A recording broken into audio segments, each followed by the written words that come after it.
एक मिनट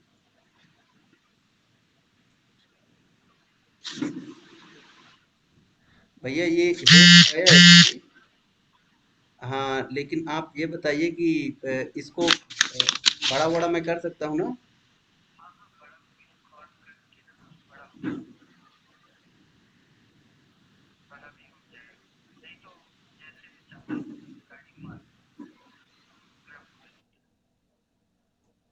एक मिनट भैया, वो छोटा सा आ रहा है, कोई दिक्कत तो नहीं ना भैया?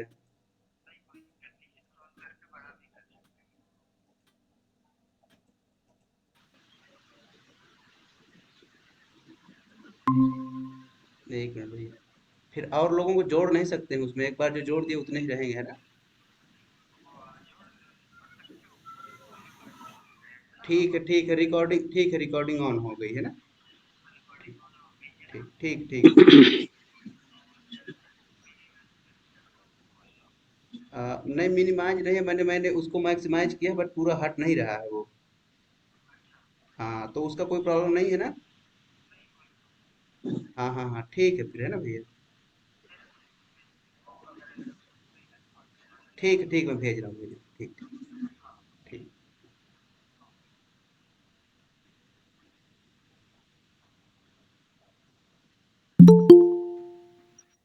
नैना जी, मेरी आवाज आ रही है? नैना जी। जी विकास जी। हाँ, शुरू करिए।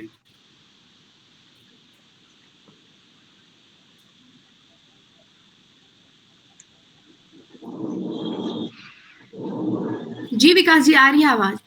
ठीक है, शुरू करिए। आपकी आवाज कट रही है विकास जी। हाँ, वो थोड़ा सा रिकॉर्डिंग मोड में लगा है, आप शुरू करिए।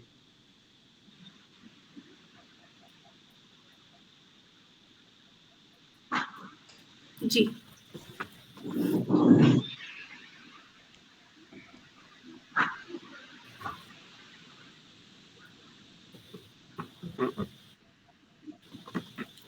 मैं प्रशांत विश्वविद्यालय की शोधार्थी। आज के कार्यक्रम में मैं आप सभी का अभिनंदन एवं स्वागत करती हूँ। आज ही के दिन भूपेंद्र नारायण मंडल जी का जन्म हुआ था। उनकी जयंती पर मैं नमन करती हूँ और आज के संयोजक दीपक प्रसाद जी से आग्रह करूंगी कि वे आएं और स्वागत वक्तव्य रखें। ये इंडियन रिसर्च स्कॉलर एसोसिएशन द्वारा आयोजित भूपेंद्र नारायण मंडल जयंती पर जो ये सेमिनार आयोजित किया गया है, मैं आप सभी लोगों का स्वागत और अभिनंदन करता हूँ। मैं जितने भी देश के विभिन्न भागों से रिसर्च स्कॉलर जुड़े हुए हैं, मैं सब लोगों का स्वागत और अभिनंदन करता हूँ। विशेष रूप से राजेश पाल जी जो देहरादून से हैं, और इस कार्यक्रम में डॉक्टर ध्रुव कुमार जी को भी जुड़ना है पाटलिपुत्रा यूनिवर्सिटी से। अभी जुड़ नहीं पाए हैं, वो बोले कि जब वो फ्री हो जाएंगे तो ज्वाइन कर लेंगे। मैं उनका भी स्वागत करता हूँ। मैं आगे के कार्यक्रम के लिए नैना जी को वो करें।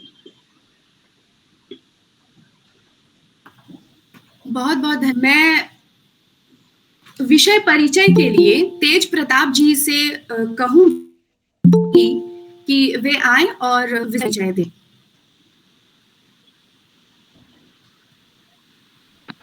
शुक्रिया नैना जी। मेरी आवाज जा रही है स्पष्ट? मेरी आवाज स्पष्ट जा रही है ना? जी जी, आपकी आवाज आ रही है। शुक्रिया। जी बिल्कुल। नैना जी, मुझे ये थोड़ा बता दीजिए कि मुझे कितने देर बोलना है, 10 मिनट या 5 मिनट? तो मैं अपनी बातें उसके हिसाब से रखूंगा, क्योंकि आप मंच संचालन का दायित्व आपके ऊपर है। तो ये मैं आपसे अनुमति लेकर के ही अपनी बात को मुझे संक्षिप्त में रखनी है, या क्योंकि विषय परिचय जो होता है एक गंभीर कार्य होता है, जटिलता से भरा होता है। क्योंकि आप उस विषय के बारे में समग्रता में या संक्षिप्तता में चीज़ों को रखते हैं। तो थोड़ा-सा मुझे आप बता दें। जी, बिल्कुल। आप विषय पर अच्छे से बात अपनी रखिए और आपसे यही आग्रह है कि थोड़ा कम समय हो, जिसमें हम सभी चीज़ों को समझ सकें, उस तरीके से आप अपनी बात रखें। मैं आपका 5 से 10 या 10 मिनट लूँगा लगभग, ठीक है? मेरी कोशिश रहेगी कि 10 मिनट में इस विषय को मैं पूरी तरह से आपके बीच ले जाऊँ और समग्रता में ले जाने की कोशिश करूँगा, संक्षिप्तता में समग्रता, ठीक है? गूगल मीट के ऑनलाइन मंच पर सम्मानित वक्ता डॉक्टर ध्रुव कुमार, पाटलिपुत्रा विश्वविद्यालय, आदरणीय professor Rajesh Pal sir, DAV PG college Dehradun, Bhupendra Babu के पौत्र दीपक प्रसाद सर, मगध विश्वविद्यालय बिहार, धन्यवाद ज्ञापित हेतु उपस्थित विकास जी, शोधार्थी IGNTU, गणेशी लाल, महात्मा गांधी हिंदी विश्वविद्यालय वर्धा, मंच संचालिका नैना प्रसाद, महात्मा गांधी अंतर्राष्ट्रीय हिंदी विश्वविद्यालय वर्धा। विभिन्न विश्वविद्यालयों से जुड़े हुए मेरे अग्रज, जैसे मैं मंच पर देख रहा हूँ, गौतम आनंद भैया भी हमारे साथ जुड़े हुए हैं और पटना विश्वविद्यालय के वे हमारे मार्गदर्शक भी रहे हैं। और मेरे अग्रजों, विद्यार्थियों, मेरे मित्रों तथा अनुजों सभी को मेरा सादर प्रणाम। विकास जी ने जब मुझे फोन किया तो उन्होंने कहा कि 1 फरवरी 2023 को भूपेन्द्र नारायण मंडल की जयंती पर दीपक सर ने आपको कार्यक्रम में जोड़ने के लिए कहा है। जब दीपक सर का नाम आया तो मैं समझ गया कि दीपक सर ने विकास के माध्यम से एक आदेश भेजा है, मुझे उनका अच्छे से पालन करना है और मैंने कह दी हाँ है। विकास जी ने मुझे पोस्टर भेजा तो पता नहीं। तेज प्रताप सर, आग्रह था, निवेदन था, आदेश नहीं था सर। हाँ ठीक है, हाँ आदेश तो जो भी हो। तो मैं आपको बता रहा हूँ कि विकास जी ने जब मुझे पोस्टर भेजा तो पता चला कि मेरा दायित्व विषय से परिचय करवाना है। विषय से परिचय करवाना एक सजगता का काम है। यह शोधार्थी की योग्यता की जांच भी करती है। यह उस विषय में शोधार्थी की रुचि को प्रकट करता है। विषय परिचय करवाने वाले के ऊपर यह दायित्व रहता है कि अधिकारी विद्वानों द्वारा विषय पर विद्वानों के निर्देश से परिचय करवाएं, विषय की सीमाबद्धता का ख्याल रखें, विषय चयन संबंधी उनमें परख हो और नई स्थापना की संभावना की उनमें योग्यता हो आदि।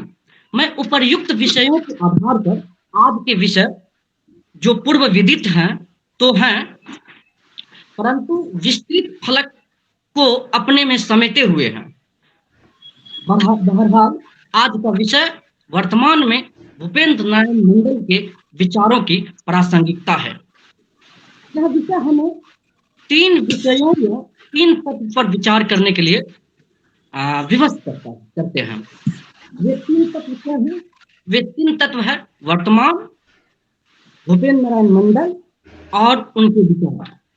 वर्तमान का समय या घटना हमें सोचने पर मजबूर करता है कि हमारे राष्ट्र निर्माताओं का व्यक्तित्व और उनके मौलिक विचार हमारे लिए कितने महत्वपूर्ण हैं।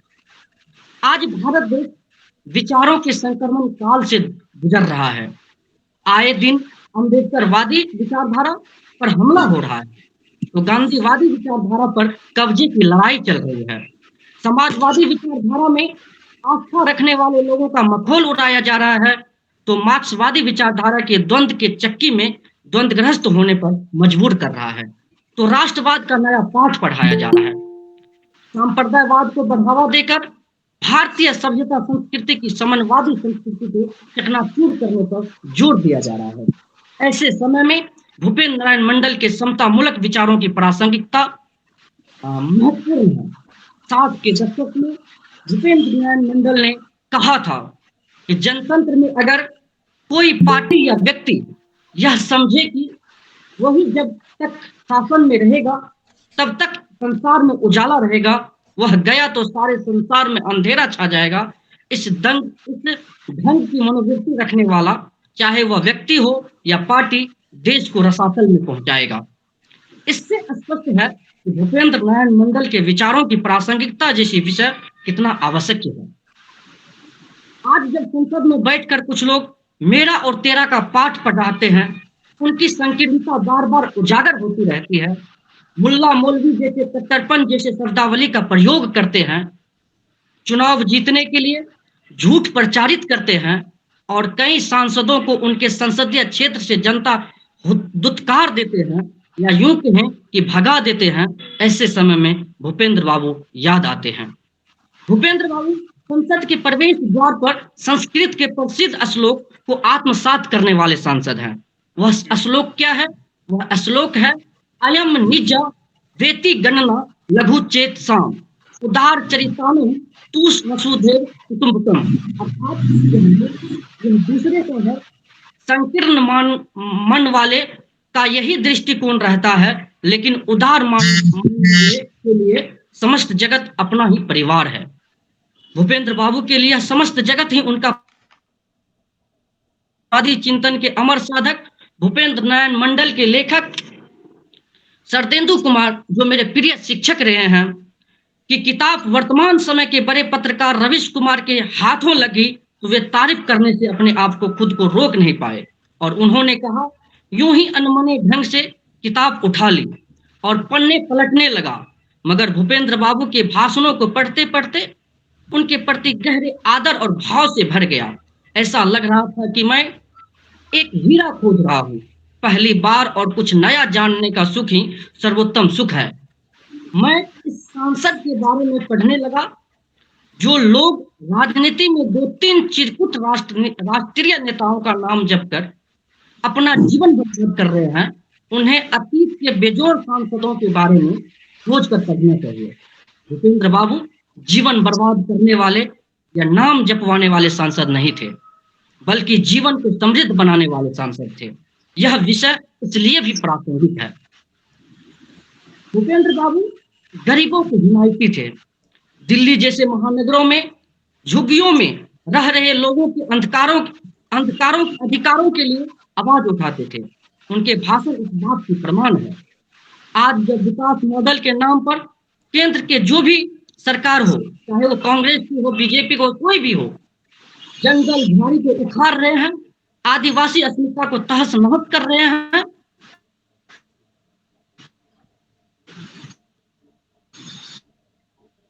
वंचित जाता है, तब भूपेंद्र बाबू याद आते हैं, जो 21 दिसंबर 1969 में राज्यसभा में खड़े होकर आवाज उठाते हैं। मुंगेर जिले में अलौरी एक अंचल है, उस अंचल में एक गांव है जिसका नाम श्याम धरानी है। उसमें बहुतायत दलित रहते हैं। उसी के नजदीक जमींदारों का एक गांव है। इन जमींदारों ने इस गांव के ऊपर चढ़ाई कर दी है, गांव में आग लगा दी है, दलितों को भागना पड़ा, एक आदमी को गोली मार दी गई। जो दलित थाना में फर्स्ट इंफॉर्मेशन रिपोर्ट देने के लिए जाता है, वह दर्ज नहीं किया जाता है। अनेक प्रांतों में ऐसी घटनाएं देखने को मिलती है। यह बातें भूपेंद्र बाबू कांग्रेस कर रहे थे। तो इस विषयों को भी, इस आधार पर भी हम कह सकते हैं कि आज का विषय जो है वह वर्तमान में प्रासंगिक है। आप जानते हैं, आज महात्मा गांधी के नाम पर कब्जे की लड़ाई चल रही है। कांग्रेसवादी हो या बीजेपी हो या कई राजनीतिक दल हो, वे अपने आप को, महात्मा गांधी को अपने अंदर लेना चाहते हैं। लेकिन महात्मा गांधी के बारे में भी भूपेंद्र बाबू ने विचार रखा था और उन्होंने कहा था, इस देश ने गांधी जी की बदौलत आजादी की लड़ाई हासिल की है। अगर गांधी जी की परंपरा देश में चलती रहती तो हम समझते कि इस देश में जो दल बदल का जो प्रश्न खड़ा हुआ है वह प्रश्न ही खड़ा नहीं होता। ऐसा मेरा विश्वास है।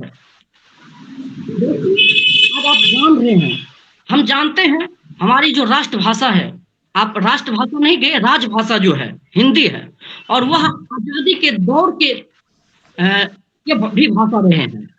और आज इस भाषा को लेकर के भी राजनीतिक स्वरूप देने की बात की जा रही है। मैं बहुत अपनी बातें खत्म कर रहा हूँ, मैं समझता हूँ मंच की सीमा है, तो राजनीतिक भाषा प्रदान की जा रही है। लेकिन उस समय में भी 19 मई 1963 को आप याद कीजिए, उससे पहले आंध्र प्रदेश 1956 में बन चुका था भाषा के आधार पर।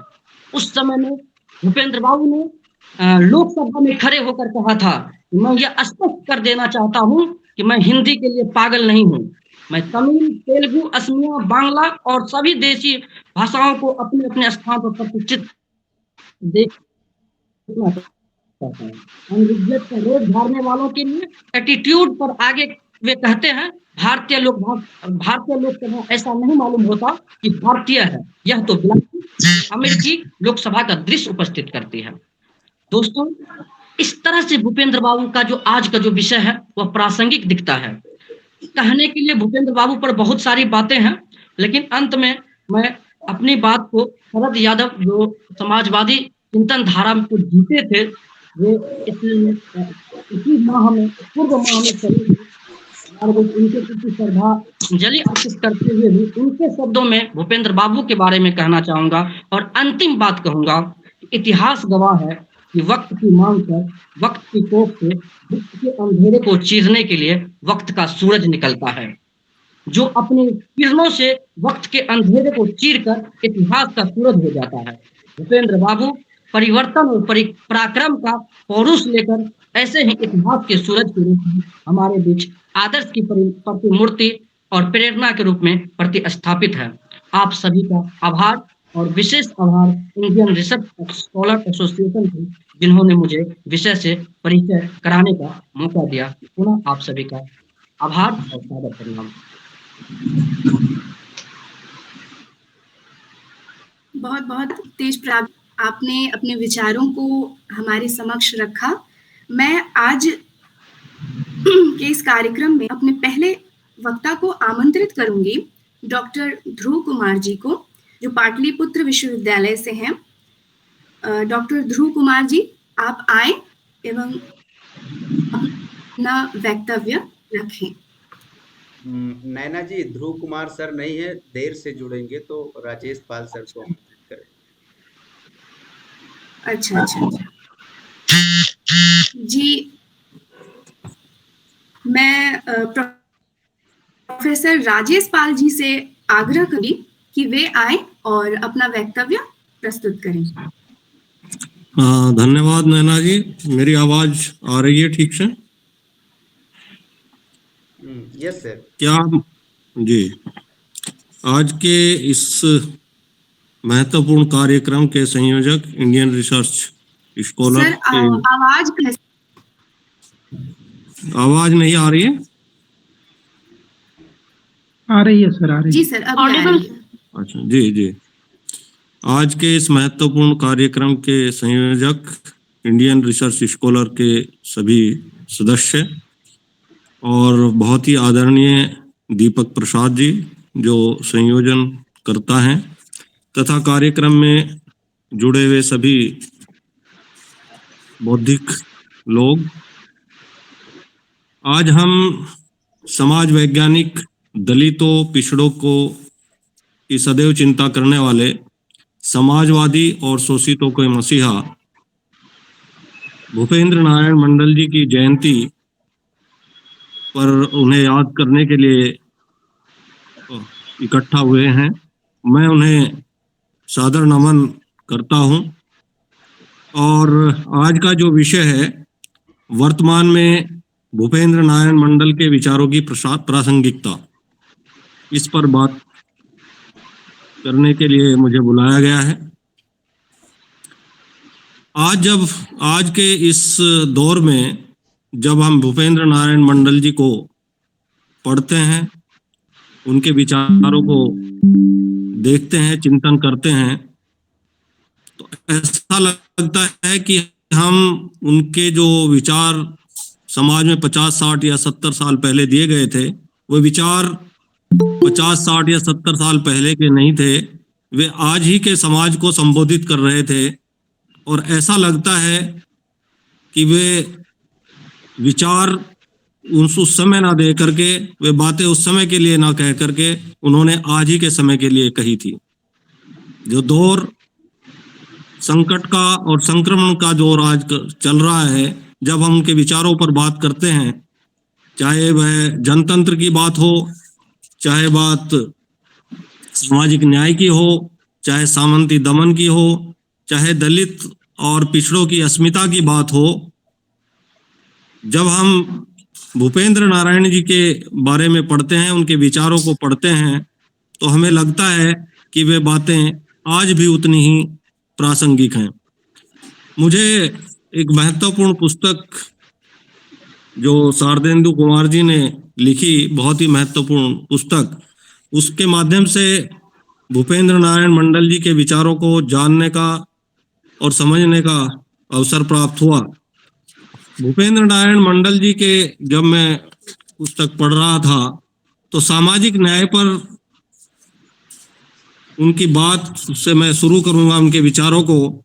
तो जब हम सामाजिक न्याय, जो इस देश में एक महत्वपूर्ण विषय है, जहां पर दलित, पिछड़े, आदिवासी की जनसंख्या इस देश में 85% से भी अधिक है, तो 85% लोग आज भी आजादी के 75 वर्षों में भी किस स्थिति से गुजर रहे हैं और आज से 70 या 75 वर्ष पहले भी उनकी स्थिति क्या थी।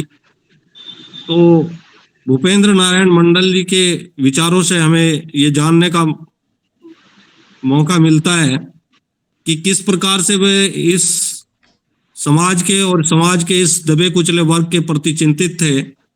इसी में एक जगह कहते हैं कि यह देश यदि हजारों साल से पतनशीलता का शिकार रहा है तो इसका बड़ा कारण था कि सारा ज्ञान, धन और शक्ति कुछ थोड़े से लोगों तक सीमित रह गई थी।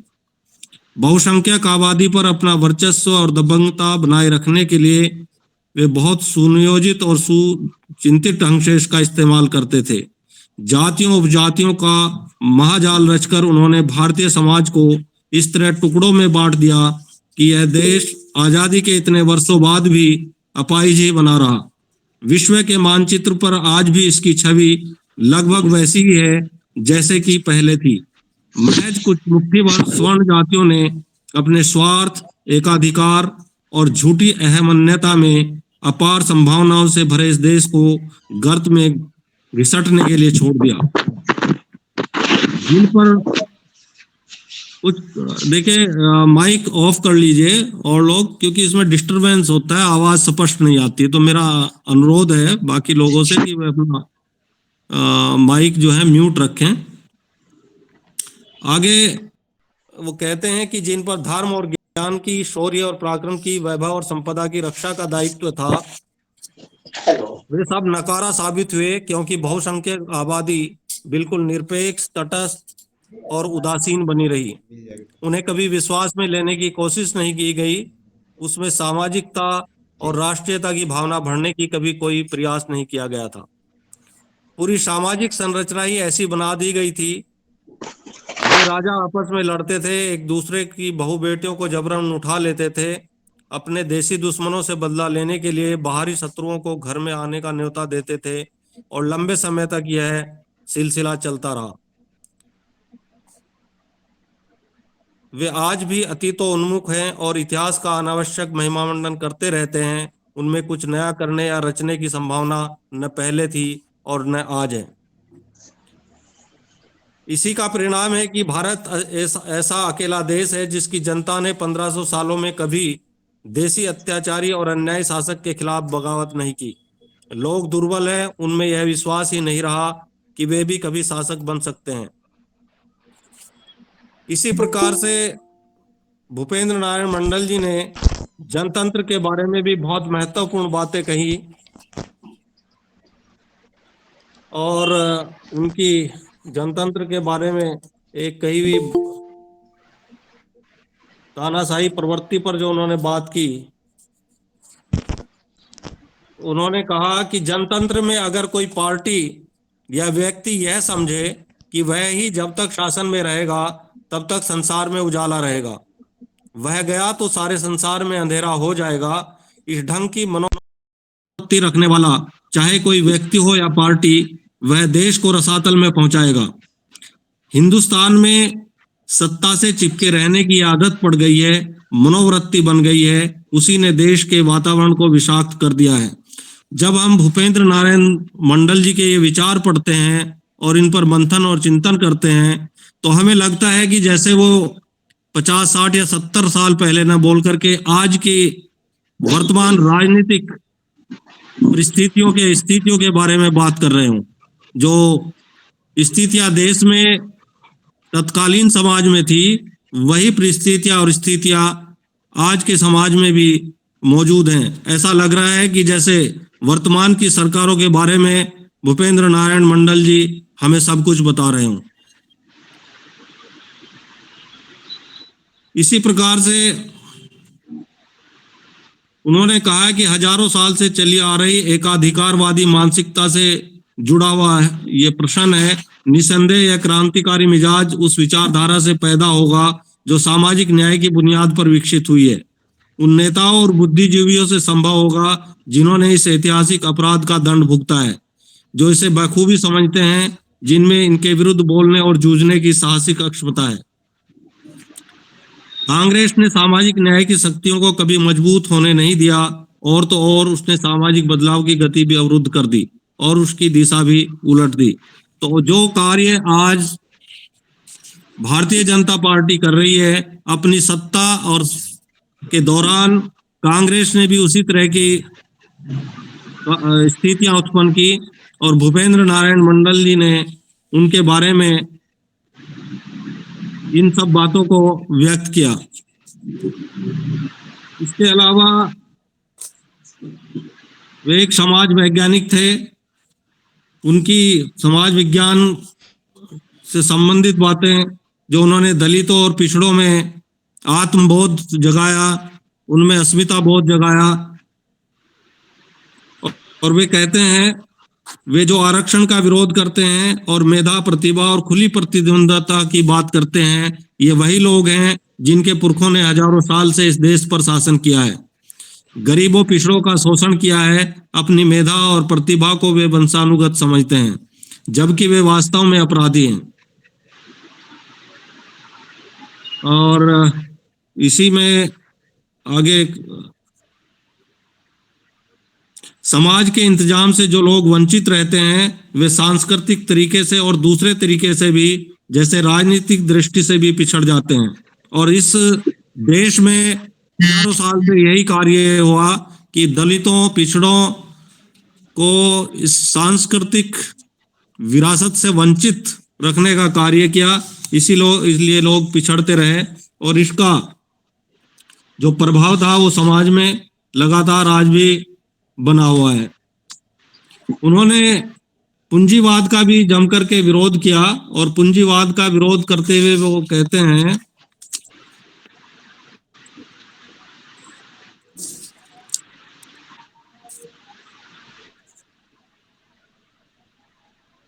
आजादी के बाद भी सत्ता और प्रशासन की दृष्टि और चरित्र में कोई परिवर्तन नहीं हुआ। उन्होंने पूंजीवादी अर्थनीति का अंधानुकरण किया। परिणाम यह निकला कि जो पहले से ताकतवर और संपन्न थे, वे और अधिक ताकतवर और संपन्न हो गए। गरीबों, कमजोरों और पिछड़ों के कल्याण के लिए जो योजनाएं लागू की गई, प्रशासनिक तंत्र की बदनीयति के कारण वे उन लोगों तक पहुंच ही नहीं पाई। बिचौलियों की चलती हो गई, कालाबाजारी और रिश्वतखोरी लगातार बढ़ती चली गई। आम जनता, प्रशासन तंत्र और सत्ता में कोई तालमेल था ही नहीं। ये उन्होंने 18 दिसंबर 1967 को राज्यसभा में अपने एक भाषण में ये बातें उन्होंने कही।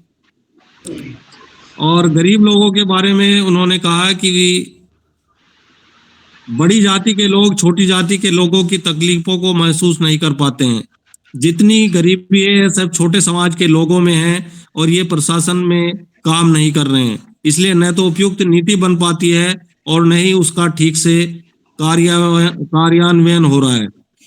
तो इन सब बातों को देखते हुए, चाहे वो बात आज की समाज में, आज की स्थितियों में जो कारपोरेट जगत है, पूंजीवाद की हो, चाहे नीतियां बनाने की बात हो, तो ये सब ऐसा लग रहा है कि भूपेंद्र नारायण मंडल जी आज के समय की बात कर रहे हैं। इसलिए उनके ये विचार न केवल आज बल्कि आने वाले समय के लिए हमेशा के लिए प्रासंगिक रहेंगे, क्योंकि उन्होंने एक समाज वैज्ञानिक की तरह इन बातों को कहा है और उनका अध्ययन किया है। इसी तरह से वे आम आदमी के बारे में बात करते हुए कहते हैं, भूपेंद्र बाबू के समस्त राजनीतिक चिंतन और कर्म की केंद्रीय धुरी भारतीय समाज का वह मामूली आदमी है जिसे व्यवस्था और नियति ने मिलकर इतना असहाय बना दिया कि वह आज न केवल राष्ट्रीय चिंता बल्कि लज्जा का विषय है। उन्होंने इस मामूली आदमी को इस तरह चिन्हित किया है, जनता की तकलीफ को अपने हर काम के सिलसिले में देखना चाहिए कि मेरे काम का, मेरी बोली का क्या असर जनता के ऊपर पड़ेगा। खासकर वह जनता जिसके हम गार्जियन हैं। जो जनता समझती बूझती है, जिसके पास धन है, उससे हमको उतनी कोई मोहब्बत नहीं है। वह गरीब जनता जो ग्रास रूट है, जो अंधे की नाई हमको वोट देकर जिताती है, हमें उसका ख्याल रखना चाहिए। जब हम कोई काम सरकार में करते हैं या सरकार चलाने के सिलसिले में कोई बात सोचते हैं, तो हमेशा हमें अपने सामने हिंदुस्तान के उन गरीबों को रखकर ही सोचना चाहिए। अगर इस तरह के काफी आदमी हमारे यहाँ हो जाएंगे तो निश्चित रूप से इस देश का कायापलट हो जाएगा। तो वे आम आदमी की भी चिंता करते थे और पिछड़ों और दलितों में उन्होंने शिक्षा को और सामाजिक जागरूकता पर जोर दिया। वे लोकतंत्र और संविधान के बारे में भी बहुत महत्वपूर्ण बातें कहते हैं। उनकी लोकतंत्र और संविधान के बारे में कही हुई बातों को मैं उद्धृत करना चाहूंगा।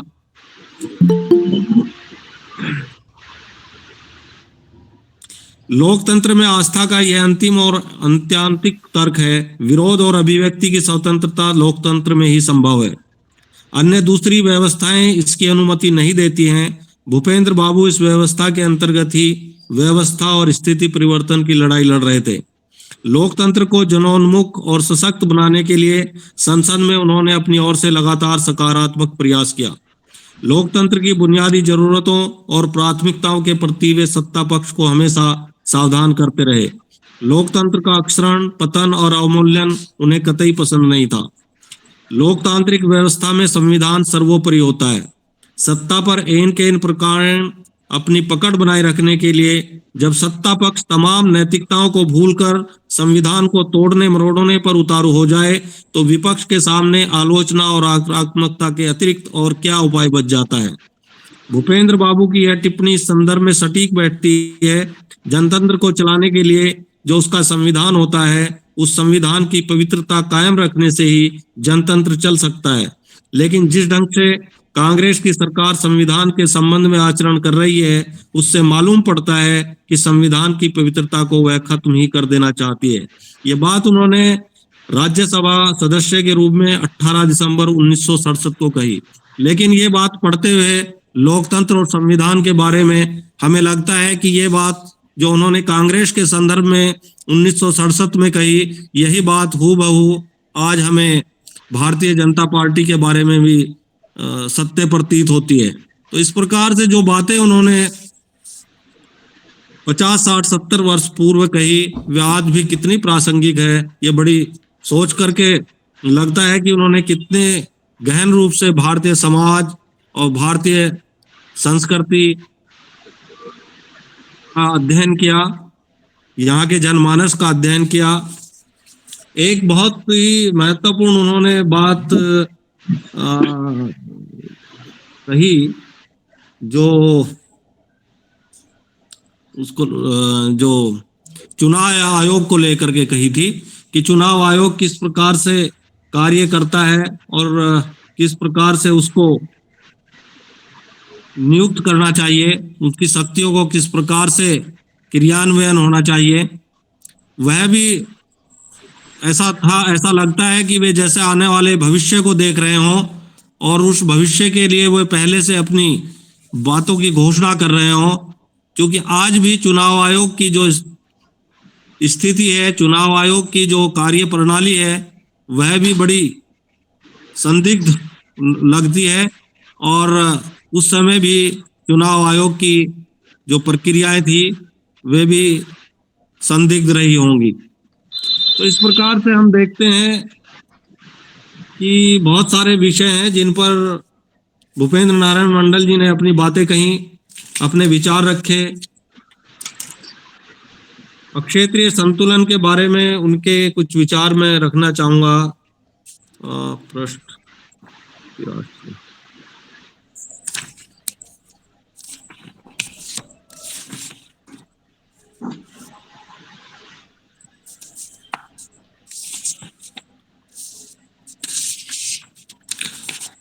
वे भाषा और क्षेत्रीय संतुलन पर भी बहुत जोर देते थे। वे कहते थे कि सभी भाषाएं महत्वपूर्ण हैं, भले ही हिंदी यहाँ की राष्ट्रभाषा बने, लेकिन सभी भाषाओं को महत्व दिया जाना चाहिए। इसी प्रकार वे सभी जो क्षेत्र थे उनके हर तरह के, चाहे वह आर्थिक संतुलन हो, चाहे विकास की बात हो, वे सभी क्षेत्रों का विकास और उनमें संतुलन की बात करते थे। उनके बहुत ही महत्वपूर्ण विचार कृषि नीति पर भी उन्होंने राज्यसभा में अपनी बातें रखी। महंगाई के बारे में उन्होंने ये कहा कि उन चीजों के दाम बढ़ाए जाते हैं जो आम आदमी यानी कि गरीब से गरीब आदमी के जीवन यापन के लिए जरूरी है, उन चीजों के दाम बढ़ाए जाते हैं, और ये कार्य कुछ अमीरों के लिए किया जाता है। इससे जो गरीब आदमी का जीवन है वो जीना बहुत मुश्किल हो जाता है। तो इस प्रकार हम देखते हैं कि भूपेंद्र नारायण मंडल जी का पूरा जीवन समाजवाद के से ओतप्रोत था। वे एक सच्चे समाजवादी व्यक्ति थे, और मुझे जो पढ़ते हुए समझते उनको लगा कि वो एक समाज वैज्ञानिक थे, और उनका जो समाज पर जो चिंतन था, जो अध्ययन था, वो वास्तव में इतना गहरा था कि जब हम आज भी देखते हैं तो मुझे तो ये लगता है कि वे उस समय के संदर्भ में न करके आने वाले समय के संदर्भ में अपनी बातें कर रहे थे। इसलिए उनकी ये जो विचार हैं, उनकी ये जो बातें हैं, वे हमेशा प्रासंगिक रहेंगी और आने वाले समय में भी प्रासंगिक बनी रहेगी। मैं उन्हें आज उनके जयंती पर बहुत ही आदर के साथ नमन करता हूं, उनको याद करता हूं। बहुत बहुत धन्यवाद।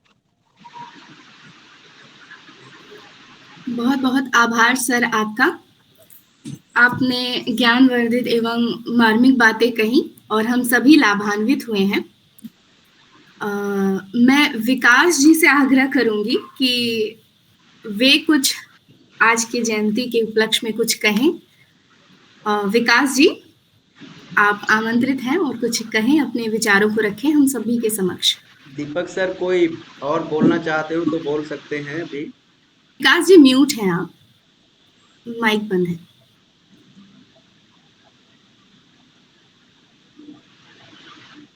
जी दीपक सर, मैं ये कह रहा हूँ कि और कोई कुछ बोलना चाहते हो तो बोल सकते हैं, नहीं तो 2 मिनट बोल करके फिर समाप्त करेंगे। किसी ने ये बोला था कि कोई बाहर से जुड़ सकता है, तो जी जी पूछ लीजिए, कोई जुड़ना चाहते हैं तो बोले। ठीक है सर, ओके जी। अगर आप में से किसी को अपने विचार रखने हो तो आप जरूर रख सकते हैं, तो आप आए और अपने विचार को रखें, आप अपनी बात रख सकते हैं।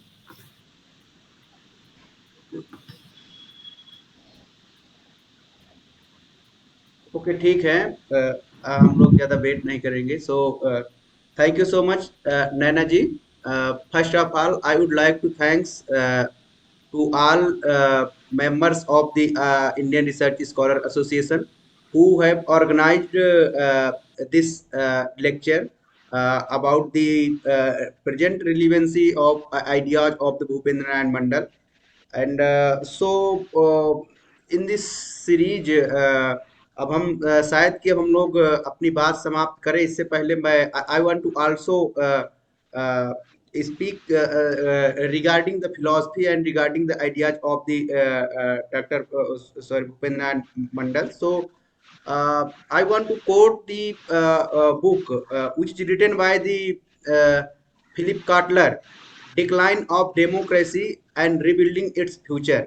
So उन्होंने एक लाइन कही थी पेज नंबर 9 में कि जो डेमोक्रेसी जो रिजीम है उस पे जनता को अपनी सरकारों से भयभीत नहीं होना चाहिए, बल्कि सरकारों से जनता को भयभीत होना, सरकारों को जनता से भयभीत होना चाहिए। और परहैप्स इसी फिलॉसफी पर पूरा का पूरा उनका जो जनतंत्र का विचार था वो पूरा इसी फिलॉसफी पर टिका हुआ है। तो उन पर बहुत सारी बातें अभी प्रीवियस के 2 स्पीकर्स ने कही, और आदरणीय ध्रुव जी आज नहीं उपस्थित हो पाए हैं। तो इस प्रकार से आज की इस व्याख्यान माला को औपचारिक धन्यवाद के बाद धन्यवाद के बाद इस लेक्चर को यहीं पर हम लोग समाप्त करते हैं। So thank you so much. जी, बहुत बहुत धन्यवाद, आप सभी का आभार। और आज के कार्यक्रम को हम यहीं समाप्त करते हैं। बहुत बहुत धन्यवाद।